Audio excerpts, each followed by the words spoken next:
جس کی ہلاکت کے لیے جبرائیل امین دعا کر رہے ہوں اور اس دعا پر سید الانبیاء آمین کہہ رہے ہوں، ایسے شخص کی بربادی کا کیا انجام ہو سکتا ہے؟ وہ کتنا بد نصیب ہوگا۔ اسی لیے میرے عزیزوں، مسلمانوں میں یہ رواج ہی نہیں ہونا چاہیے کہ وہ اٹھ کر کے پوچھتے رہیں روزہ ہے کہ نہیں ہے، روزہ ہے کہ نہیں ہے۔ مسلمان ہے تو روزہ ہے، اور یہ کوئی آپشنلی عبادت نہیں ہے کہ 4 رکھ لیا 2 نہیں رکھا، آپشنلی نہیں، یہ فرض عین ہے۔ ایک روزے کو چھوڑنے کا گناہ فرمایا گیا 600 سال تک اسے دوزخ میں رکھا جائے گا۔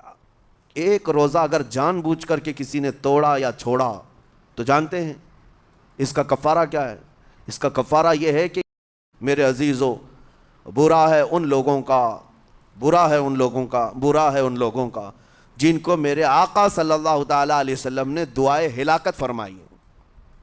اس سے بدنصیب کوئی ہو سکتا ہے جن کے لیے رسول رحمت صلی اللہ تعالیٰ علیہ وسلم کی دعائے ہلاکت ہوئی ہو؟ حضور صلی اللہ تعالیٰ علیہ وسلم ایک دن مسجد نبوی شریف میں تشریف لے جا رہے تھے، ممبر پر آپ نے قدم رکھا، آمین کہا، پھر دوسرے زینے پر قدم رکھا، آمین کہا، تیسرے زینے پر قدم رکھا، آمین کہا۔ خطبہ مکمل کیا، صحابہ نے پوچھا یا رسول اللہ صلی اللہ علیہ وسلم، ہر زینے پر آپ قدم رکھتے ہوئے آمین کس لیے کہہ رہے تھے؟ سنو، رسول پاک صلی اللہ علیہ وسلم ارشاد فرماتے ہیں کہ میں جب پہلے زینے پر قدم رکھا تو سید الملائکہ جبرائیل امین آئے اور دعا کرنے لگے۔ کیا دعا کیا؟ یوں کہا، یا رسول اللہ صلی اللہ علیہ وسلم، وہ شخص ہلاک و برباد ہو جائے جو آپ کا نام سنے اور پھر اس کے بعد درود نہ بھیجے۔ حضور فرماتے میں نے آمین کہا۔ حضور کا نام سنتے ہی آپ کی زبانوں پر درود آ جانا چاہیے۔ اللہم صلی علی سیدنا محمد وآلہ وصحبہ وبارک وسلم۔ میرے آقا فرماتے ہیں دوسرے زینے پر قدم رکھا تو جبرائیل امین نے یوں کہا، یا رسول اللہ صلی اللہ علیہ وسلم، وہ شخص ہلاک و برباد ہو جائے جو زندگی میں اپنے ماں اور باپ میں سے کسی ایک کے بڑھاپے کو پایا اور ان کی خدمت کر کے جنت نہیں حاصل کر سکا بلکہ ان کو ایسے ہی چھوڑے رکھا، ایسا شخص برباد ہو جائے۔ حضور فرماتے میں نے آمین کہا۔ پھر جبرائیل امین نے کہا، تیسرے زینے پر قدم رکھتے ہی میرے آقا فرماتے ہیں جبرائیل نے یوں دعا کی کہ اے اللہ کے رسول، وہ شخص ہلاک و برباد ہو جائے جو رمضان کا مہینہ پایا لیکن اس کا ادب نہیں کر سکا، اس کا احترام نہیں کر سکا۔ حضور فرماتے میں نے اس پر بھی آمین کہا۔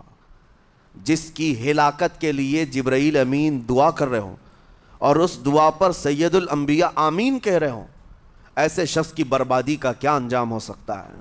وہ کتنا بد نصیب ہوگا۔ اسی لیے میرے عزیزوں، مسلمانوں میں یہ رواج ہی نہیں ہونا چاہیے کہ اٹھ کر کے پوچھتے رہیں روزہ ہے کہ نہیں ہے، روزہ ہے کہ نہیں ہے۔ مسلمان ہے تو روزہ ہے، اور یہ کوئی آپشنلی عبادت نہیں ہے کہ 4 رکھ لیا 2 نہیں رکھا، آپشنلی نہیں، یہ فرض عین ہے۔ ایک روزے کو چھوڑنے کا گناہ فرمایا گیا 600 سال تک اسے دوزخ میں رکھا جائے گا۔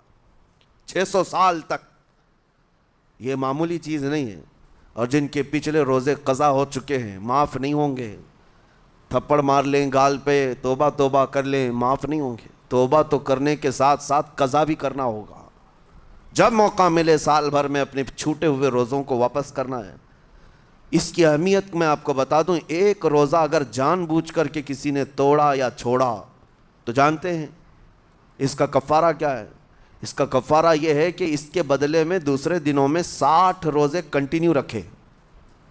رمضان کا ایک روزہ پورا کرنے کے لیے 60 روزے رکھنے پڑ جائیں گے۔ ہاں، اگر کسی عذر کی وجہ سے، کسی تکلیف کی وجہ سے چھوڑا تھا، بیمار تھا یا سفر میں تھا یا تکلیف کی شدت تھی، اس وجہ سے روزہ چھوڑا تھا، تو اس کے بدلے میں ایک روزے کی قضا ایک ہی روزہ ہوگی۔ لیکن بغیر کسی عذر کے، شہوت کی وجہ سے، نفس پرستی کی وجہ سے توڑا تھا یا چھوڑا تھا تو پھر 60 روزے رکھنے پڑ جائیں گے۔ اس سے اندازہ ہوتا ہے کہ ایک روزے کی اہمیت کیا ہے رمضان کے۔ اسی لیے میرے عزیزو، یہ روزے آسان ہیں، روزے آسان ہیں، اس کو رکھ لو، اس کی جزا بہت بڑی ہے، اس کی جزا بہت بڑی۔ ویسے بھی آپ دوسرے دنوں میں لیٹ ناشتہ کرنے کے بھی عادی ہیں۔ ممبئی والوں کا تو حال یہی ہے، 12 بجے کے بعد 1 بجے 2 بجے تو ان کے ناشتے ہوتے ہیں۔ دوپہر کا کھانا تو شام 5 بجے ہو رہا ہوتا ہے، بس وہ ناشتہ اسکپ کرنا ہے، دوپہر کے کھانے جو آپ کے ہوتے ہیں اس سے اور تھوڑا ایکسٹینڈ کر لیں تو افطاری کا وقت آ جاتا ہے۔ کوئی بہت بڑی دقت کی بات نہیں، کوئی بہت بڑے بوجھ کی بات نہیں، آسان ہے۔ آج الحمدللہ ہمارے 5 سال 6 سال کے بچے روزہ رکھ لیتے ہیں، تو بڑوں کو تو اللہ نے جو طاقت عطا کی ہے، روزہ ہرگز ترک مت کرو۔ لیکن ساتھ میں آج یہ میسج ضرور دوں گا، نیت یہ کرو کہ مجھے تقویٰ مل جائے، مجھے پرہیزگاری مل جائے، اور یہ آپ کو خود چیک کرنا ہوگا۔ روزانہ رات کو نماز میں کھڑے ہو جاؤ تراویح کے، دیکھو کہ کتنی تبدیلی آ رہی ہے۔ آج میں نے روزہ افطار کیا، میرے اندر بدلاؤ آیا کہ نہیں آیا؟ اور اگر نہیں آ رہا ہے، کوئی تبدیلی نہیں آ رہی ہے، تو اس کا مطلب ہے آپ تقویٰ نہیں حاصل کر رہے، آپ تو روز مرہ کی روٹین پر چل رہے ہو۔ روٹین پر چلنے کا مطلب یہ روزہ نہیں ہے۔ روزہ تقویٰ دے کر جاتا ہے بندے کو، روزہ خوف خدا دے کر جاتا ہے بندے کو۔ اسی لیے میرے عزیزو، آج دیکھیں آپ بہت ساری برائیوں سے رمضان میں بچ جاتے ہیں، تھوڑی اور محنت کی ضرورت ہے۔ ہم نے دیکھا ہے بہت سارے گھروں میں، باقی عیاش گھروں کی مجھے کوئی وہ نہیں ہے، ان سے کوئی لینا دینا نہیں، لیکن نارمل مسلمانوں کے گھروں میں بھی ہوتا یہ ہے، عورتیں بچوں کو تلقین کرنا شروع کر دیتی ہیں، گانے بند کرو، ٹی وی بند رکھو، بہت ساری چیزیں بند رکھو کہ رمضان آیا ہوا ہے۔ اور رمضان میں اگر ٹی وی لگا بھی لیا تو کچھ اسلامک چیزیں دیکھنے لگ گئے۔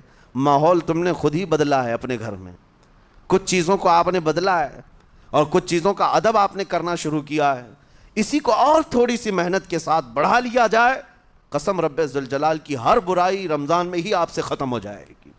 جس کی کوئی چیز چھوڑنے پر نہیں چھوٹتی ہے، وہ رمضان میں کر کے دیکھ لے، اللہ کی بارگاہ میں یاد کرے کہ مولا دن بھر میں تیری رضا کے لیے بچ رہا ہوں، مجھے میری باقی زندگی میں ان گناہوں سے بچا لے۔ وہ رحمان ہے، جب وہ تمہیں اس کے بدلے میں جنت دیتا ہے تو یہاں برائیاں کیوں نہیں چھڑواتا؟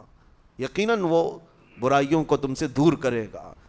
قرآن کا فرمان عالی شان، لعلکم تتقون، اسی پر میں نے آپ کے سامنے بات رکھی ہے۔ روزے اس لیے فرض کیے گئے ہیں تاکہ تمہیں تقویٰ مل جائے، پرہیزگاری مل جائے۔ بعض لوگوں کو دیکھا گیا ہے رمضان المبارکہ میں بھی وہ اپنی بری حرکات سے باز نہیں آئے، ان کی روٹین ویسی ہی جاری رہی، نعوذ باللہ نظروں کی خطائیں بھی باقی رہیں،